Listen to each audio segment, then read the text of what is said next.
ကျွန်တော်မိတ်ဆွေများအားလုံးမင်္ဂလာပါလို့နှုတ်ခွန်းဆက်သပေးပါရခင်ဗျ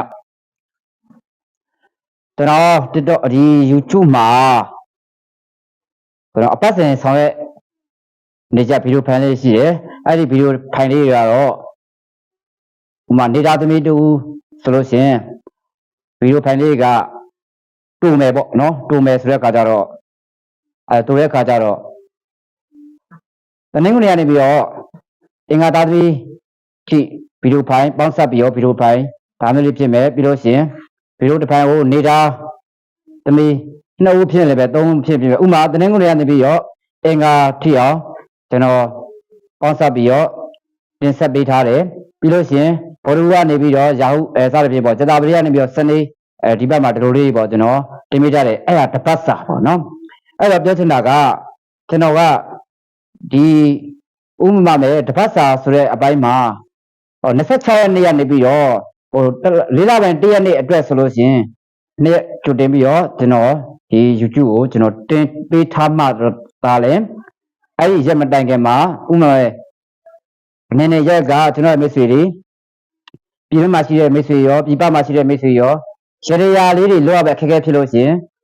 ပို့ပြီးတော့ကြိုတင်ပြီးတော့ရှာဖွေလို့ရအောင်ပြင်ဆင်လို့ရအောင်ဆိုပြီးတော့ဥပမာမဲ့ဖျားတို့ရမယ်ပန်းတို့ဒါမှမဟုတ်အရာဝတ္ထုတို့စသဖြင့်ပေါ့နော်လူပွဲရာလေးအမျိုးမျိုးရှိမယ်အဲ့တော့ကကြကြိုတင်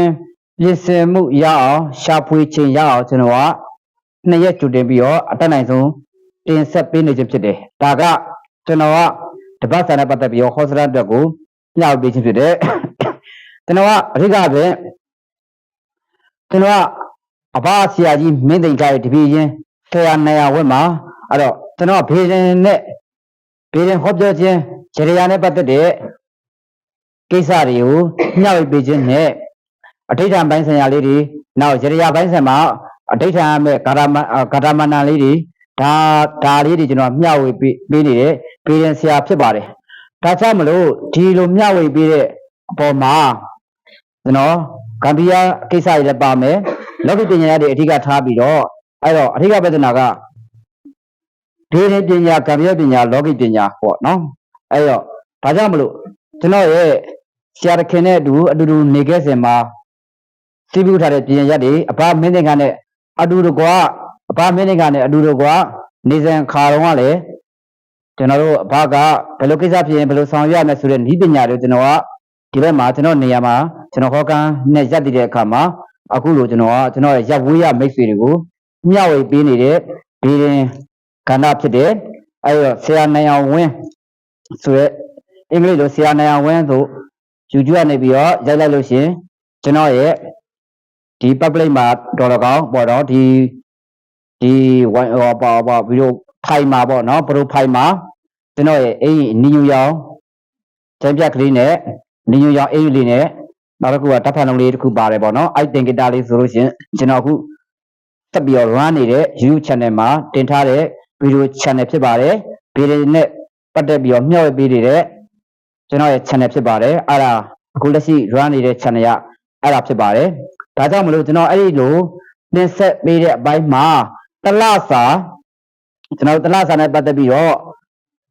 ဟောပြောပေးမှုတွေလည်းတင်ပေးထားရှိတယ် YouTube မှာကျွန်တော်တလစာဥမာဧပြီလအတွက်ကိုတနင်္ဂနွေရနေပြီးတော့စနေထိအောင်ကျွန်တော်မျှဝေပေးထားတာရှိတယ်အကယ်၍မိမိတို့ကျွန်တော်ရဲ့မိတ်ဆွေများကတစုံတရာမေးချင်တာအခက်အခဲရှိလို့မေးချင်တယ်ဆိုလို့ရှင်လဲကျွန်တော်မှာ Viber ရှိပါတယ်နော်ကျွန်တော်မှာ Viber ရှိပါတယ်39 256 400 365အဲ့ဒီဖုန်းနံပါတ်လည်းတင်ပေးထားပါတယ်အဲ့ဒီဖုန်းနံပါတ်ဒီ Viber နဲ့တွဲပြီးတော့ဖွင့်ပေးထားပါတယ်နော်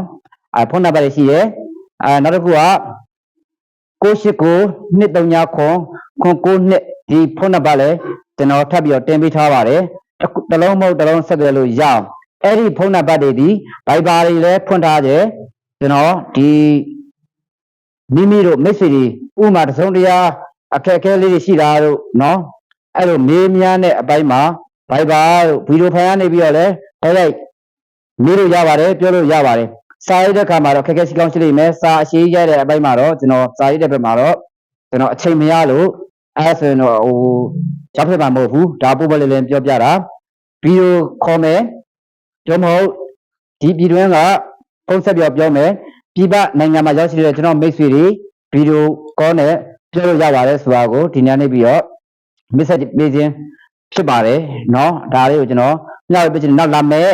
တကူလာအတွက်ကိုကျွန်တော်တနစ်စာအတွက်ဘယ်နေရာသမီးတွေနိုင်ငံခြားမှာဘယ်လိုလူပါပြည်တွင်းမှာဘယ်လိုလူပါဒါမျိုးလေးတွေကျွန်တော်မျှဝေပေးဦးမှာဖြစ်ပါတယ်ဟောကျွန်တော်မိတ်ဆွေများအားလုံးဒီတစ်ခါကျွန်တော်ပြပေးမယ်ရေရရာစီရင်နဲ့အသုံးပြုပုံတွေကိုကျွန်တော်မျှဝေပေးတော့မှာဖြစ်ပါတယ်အဲ့တော့ပြည်ပမှာရှိတဲ့မိတ်ဆွေတွေကလည်းအသုံးပြုလို့ရပါတယ်ပြည်တွင်းပြည်ပမှာအသုံးပြုလို့ရအောင်ကျွန်တော်ကနေပြီးတော့အခုရေရရာပိုင်းကဏ္ဍကိုတော်တော်စောစောကကျွန်တော် YouTube channel မှာတပြေးညီအချိန်မီအောင်ကျွန်တော်တင်ပေးနေရတဲ့အပိုင်းဖြစ်ပါတယ်နောက်တစ်ခါကျွန်တော်ကကြတော့ဒီလိုရေရရာနဲ့ပတ်သက်ပြီးတော့အကြောင်းကိစ္စတွေကမိတ်ဆွေတွေအနေနဲ့ပေါ့နားလည်ရအောင်ကျွန်တော်ကနေပြီးတော့ပြောပြခြင်းဖြစ်တယ်နော်အခုအဲ့လိုနားလည်ပြောပြခြင်းဖြစ်တယ်ဆိုတဲ့အပိုင်းမှာကျွန်တော်စောစောကပြောခဲ့တယ်လို့ပဲ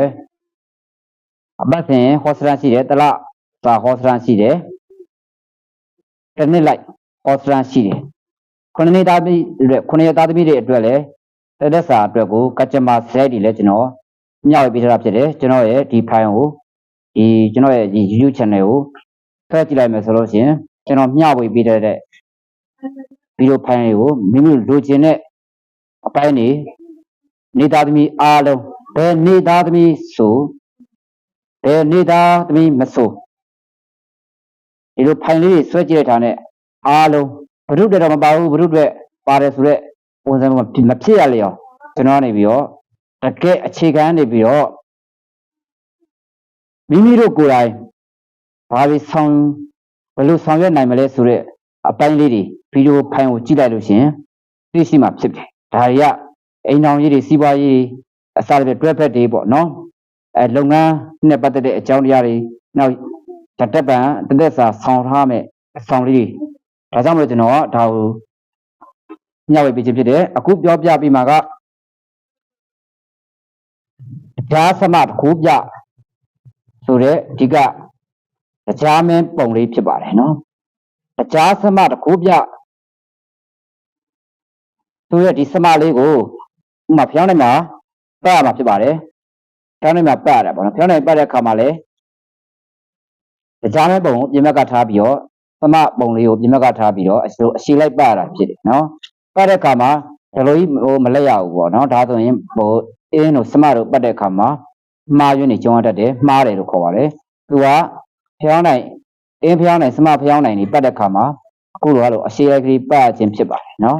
အဲ့လိုအရှိလိုက်ပတ်ပြီးတော့တခြားစမတစ်ခုပြဒါဆိုလို့ရှိရင်စမဖျောင်းနိုင်ဖြစ်သွားပါပြီဒါစမဖျောင်းနိုင်ဖြစ်သွားပြီပေါ့နော်ဒါလေးကိုပတ်လိုက်တဲ့အခါမှာစမဖျောင်းနိုင်ဖြစ်သွားပြီဒါလိုပေါ့နော်အဲ့တော့ကတ်တဲ့ခါမှာမိမိကိုကော်နဲ့ကတ်လိုက်ကော်နဲ့ကတ်ဘာနဲ့ကတ်ကတ်ပြီးကတ်လွန်ပြီးတာပဲနော်ကတ်စီတဲ့အရာကော်နဲ့ကတ်လိုက်လေရတယ်နော်ကော်လေးနဲ့ကတ်လိုက်ပါဒါဆိုလို့ရှိရင်ဒီတခြားစမကဘယ်လိုနေရာမှာသုံးရမလဲဆိုလို့ရှိရင်ဥပမာကို့မှာအတိုက်ခံနေတယ်များနေတယ်နော်ကို့မှာကူရမဲ့အနေထားမျိုးတွေဖြစ်နေတယ်နောက်တစ်ခုကငွေကြီးနဲ့ပတ်သက်ပြီးတော့အချင်းနဲ့အချက်တွေရောက်နေတယ်ငွေကြီးအစင်မပြေရာတွေဖြစ်နေမယ်နော်နောက်တစ်ခုကဘာသာရေးတွေပါလို့တဲ့အခါမှာအနှောက်အယှက်တွေပေါ်နေတယ်အစင်မပြေမှုတွေဖြစ်နေမယ်ဆိုလို့ရှိရင်ဒီဟာဘိုးတော်တရားမင်းကိုတိုင်နေလိုက်ခြင်းဖြစ်တယ်အဲ့တော့တရားမင်းကဘယ်လိုပူဇော်ရမလဲဆိုတော့သူကတရားမင်းကိုပူဇော်တဲ့စမလေးဖြစ်တဲ့အတွက်ကြောင့်ဒီပကံပြားတစ်ချက်ထဲမှာငပြောဒီမှဲ့မဲ့ဖီချမ်းဖြစ်ရပါမယ်ငပြောဒီမှဲ့မဲ့10လုံးပေါ့နော်10လုံးအခွန်လာပြီးတော့ဒီပကံပြားတို့ထဲပါဘလို့ထဲလို့ရပါတယ်ပြီးလို့ရှိရင်တရား15ချက်တာတရား15ချက်တာကိုအဲ့ငပြောဒီပေါ့ငပြောဒီဖုံးအောင်ဖြူရမှာဖြစ်တယ်ငပြောဒီဖုံးအောင်ဖြူရမှာဖြစ်တယ် အဲ့လိုပြီးသွားတဲ့အခါမှာဒီကခုနတရားမဲသမဖျောင်းနိုင်ကိုဒီပတ်ထားတဲ့ဖျောင်းနိုင်ကိုမပြောကြီးကြားထဲမှာထိုးဆိုင်ပြီးတော့အဲ့ဒီမှာမိပူဇော်မှာဖြစ်ပါတယ်ဘုရားတရားမင်းကိုတရားပွဲလှူဒန်းပါတယ်အလှခံတော်မူပါဆိုပြီးတော့တိုင်တရားမှာဖြစ်တယ်ပင်ဖေးမှာဖြစ်ပါတယ်အဲဆိုလို့ရှိရင်ကိုကမိမှာဖြစ်နေတဲ့အခက်အခဲတွေဥမာငွေကြီးခက်ခဲဖြစ်နေပဲလုပ်ငန်းမှာအတိုက်ခံနေဖြစ်နေတယ်ဟော်ရိုက်တော့လို့မရောက်ဖြစ်နေတယ်စိတ်ပိုင်းဆန်တဲ့ပတ်သက်ပြီးကစင်ကရရဖြစ်နေတယ်ပေါ့နော်တစ်ခုမဟုတ်တစ်ခုပေါ့နော်အဲ့တော့မိမိတို့ကြုံကြိုက်နေတဲ့အခက်အခဲတွေကိုဘုရားတရားမင်းကိုဒီတိုင်တယ်ပြရမှာဖြစ်ပါတယ်နော်အဲ့တော့အမျိုးမျိုးပြောလို့ရပါတယ်အများကြီးပြောလို့ရတယ်အိမ်မရှိဘူးအိမ်နေမရဘူးအိမ်လိုချင်တယ်နော်ဒါအစားရတယ်ပေါ့နော်ဘာပစ္စည်းပြလက်ဝဲရတနာလိုချင်တယ်ဆိုရင်လေဒီလိုမီးပူဇော်ပြီးတော့တိုင်တယ်လို့ရပါတယ်ပေါ့နော်ဒီညမှာတရားမင်းကာတာကိုထည့်ပြီးတော့ကျွနိုင်မယ်ဆိုလို့ရှင်လေကျွလို့ရပါတယ်တရားမင်းကာတာကတော့ဥပမာမယ်ဒီဘာပေါ့နော်ကိုကြရတော်၎င်းပေါ့နော်အခုဒီပလိစလူကတော့၎င်းဥပမာတရားမင်းကာတာလို့ခုံးထဲကနေပြီးတော့တရားမင်းကာတာတော့ဆိုတော့ရိုက်ချလိုက်ပါရိုက်ချလို့ရှင်လေတရားမင်းကာထွက်လာပါလိမ့်မယ်ကျွန်တော်အဲ့အရာကြီးရွတ်ပြမှာဖြစ်ပါတယ်တရားမင်းကာတာပေါ့နော်ဝေဒါတာကုဒါတာဝေစတယ်ပေါ့နော်အဲ့ဝေဒါတာကုဒါတာဝေဆိုတဲ့ကာတာလေးကိုရိုက်ချလိုက်ရင်ရတယ်တို့မဟုတ်တရားမင်းကာတာရိုက်ပြီးတော့ရှာလိုက်ရင်ရပါတယ်အကယ်၍ဒီကာတာတွေပါလေးမပါလို့လေခုနဒါလေးကိုပူဇော်လိုက်ပြီးတော့ကိုယ်သုသမတ်ဆိုရင်လည်းအကျုံးဝင်ပါတယ်နော်ကာရမဏေရတော့ခက်ပါတယ်ဆိုတော့ရတယ်ကာရမဏေမလိုဘဲနဲ့ဒီတရားပွဲနဲ့တရားပွဲဆိုခုနငါပြောပြီးတိကျမဲ့10လုံးနဲ့အပေါ်မှာတရား15တက်တာဖြူပြီးတော့ဒီဖျောင်းနိုင်တရားစမဖျောင်းနိုင်ကိုစိုက်ပြီးတော့မိထွန်းပူဇော်မယ်ဆိုရင်အကျုံးဝင်တယ်အဲ့ဒါနဲ့တော့ဖြစ်နေပြီနော်အဲ့တော့ခုနကာရဘာတွေကခက်ခဲဖြစ်တယ်ဆိုရင်ခုနပြောတဲ့ရွတ်စာမလို့ဘူးပေါ့နော်တကယ်၍ဒီကာရလေးပါထည့်ခြင်းနဲ့ဆိုရင်လေခုနဖုန်းထဲမှာရိုက်ချလို့ရပါတယ်နော်ဒါမင်းကာရသူဝေဒါရကုကုရတာဝေအဲ့ဟိုသူကတို့ကြောင်းမြန်ပြန်ပြီးတော့အပြန်လန်စီထားတာဖြစ်တယ်ကာရလေးရပေါ့နော်အဲ့တော့ဒါမင်းကာရသူရိုက်ချလို့လည်းရပါတယ်နော်အဲ့ဒါကနောက်တစ်ခုကငွေကြီးနဲ့ပတ်သက်ပြီးတော့ကိုကဒူတယောက်စီမှာငွေကြီးနဲ့ပတ်သက်ပြီးတော့အကူကြီးသွားတောင်းတဲ့ခါမှာပိုးပြီးတော့အဆင်ပြေအောင်ဘာလုပ်ရမလဲဆိုလို့ရှိရင်သွားကနေမှာလက်ဝါးမှာတပည့်လက်ဝါးမှာလက်ညှိုးလေးနဲ့ဒုံမဟုတ်ဆော့ပဲလေးနဲ့ပဲဖြစ်ဘာလေးနဲ့ဖြစ်ဘာမှမရှိလက်ညှိုးလေးနဲ့လက်ရလေးရေးလိုက်လို့ရတယ်ပေါ့နော်အဲ့ဒါဘာရေးရမလဲဆိုလို့ချင်းကာကြီးတင်ကြတဲ့ရေးရမှာဖြစ်ပါတယ်အဲ့ဘယ်ဘက်လက်ဝါးမှာကာကြီးလို့ရေးရမှာဖြစ်ပါတယ်နော်ဘယ်ဘက်လက်ဝါးမှာကာကြီးလို့ရေးရမှာဖြစ်ညာဘက်လက်ဝါးမှာကျတော့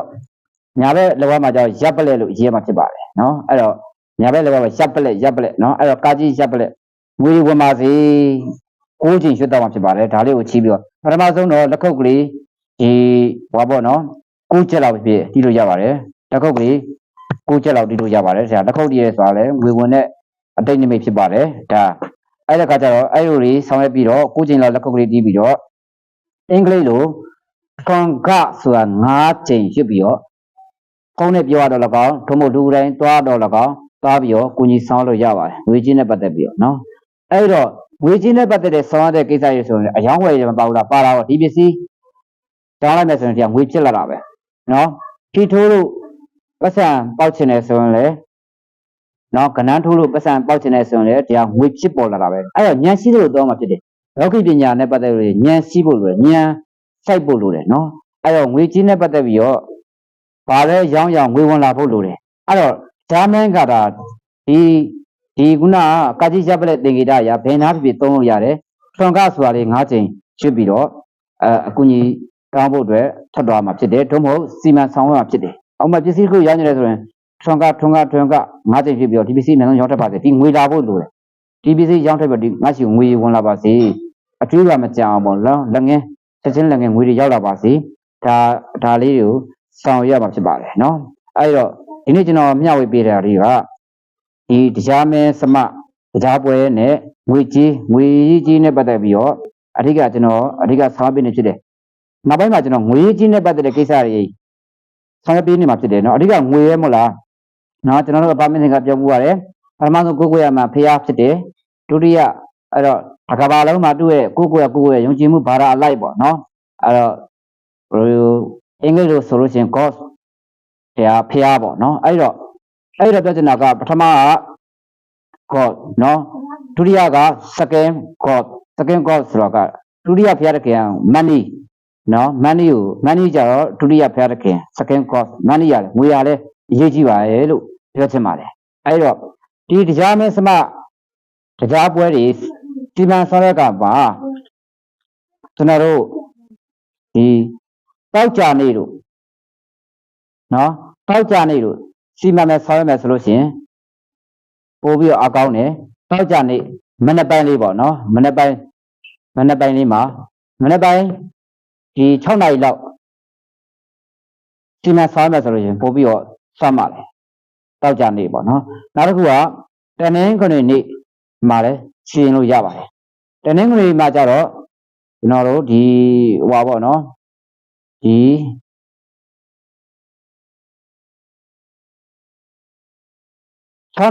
တနင်္ဂနွေနေ့ကြတော့9:45ဝန်းကျင်ပေါ့နော်9:45ဝန်းကျင်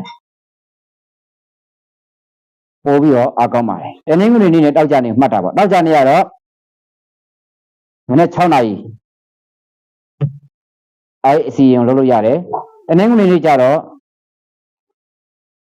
9:45အချိန်ဖမ်းပြီးတော့ခါမယ်ဆိုလို့ရှိရင်လည်းအဲ့နေ့နှစ်ခုနဲ့အဲ့အချိန်ကြီးအရန်အောင်မြင်တယ်အရန်အားကောင်းတယ်လို့ကျွန်တော်အကြံပြုပေးလိုပါတယ်ဒါဆိုလို့ရှိရင်တကူလာအတွက်ဆိုလို့ရှိရင်ဘာဆောင်ရွက်ပေးရမလဲဆိုလို့ရှိရင်တကူလာမှာလည်းဘိုးတော်တရားမျိုးကျိုးဆိုတဲ့ပွဲမှာမိမိတို့ယုံကြည်ရအတာအိုးတွေတရားအိုးတွေနဲ့ကျိုးဆိုကြအဲ့မှာလည်းဒီငပြောဒီမဲ့10လုံးနဲ့ပေါ့နော်ဖီးချမ်းဖြည့်ရပါမယ်ပျော့နော်